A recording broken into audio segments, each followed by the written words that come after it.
day one, for his first deployment, when he went to Desert Storm, it was exciting because we had, it was like a different step in our marriage. We had a new child, so. And it's funny because I never considered while he's away at war, couldn't wait for him to get back so he can see the baby. And his aunt and I, we were at the airport, and he came back, and it was real nice to see him. He looked different, and I was like, wow. And we had a new addition to the family, so I was real excited about that.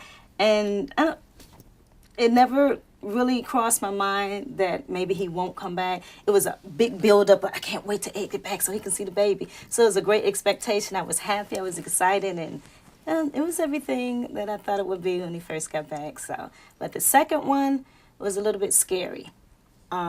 He was gone for 15 months, and a couple of times when I talked to him, he didn't have a lot of good news. He had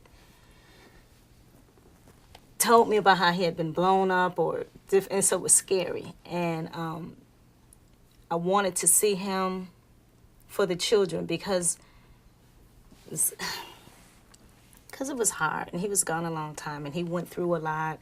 And I don't know, I felt like I couldn't be there with him, so it was hurtful, but I wanted him to come back for the kids, and it's weird. And then I didn't because I knew that my middle daughter, she was hurt, and she felt like Dad left me because of me. And so I was always like, well, when he come back, how is it going to be? It was never really a concern for me. It was, how is it going to be for the children, for the girls? Because they had a lot of issues when my husband went away, the last two deployments, with school. And when he came back, I was like, are they going to welcome him? Are they going to be excited? What am I going to tell him? Because I always had to be the strong one. I always had to be the strong one.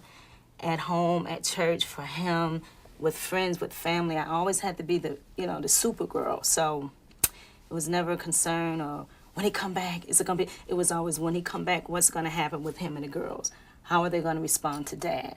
So when my expectation was a bit like, I talk about in the book, like a roller coaster, up and down. I was happy, but I was afraid. I wanted him to come back, but then I didn't. Oh my God, what is it going to be like? And it was kind of that. When he came back, I was happy to see him. They were, but she really wasn't. Until about maybe a year and a half ago, Felicity has just welcomed my husband back. She's always had that fear that he would go away. And because of him, she was picked on at school. More or less the new thing now. She was bullied. So the expectation was undeterminable for me. I didn't know what to expect. That's how it was for the last two.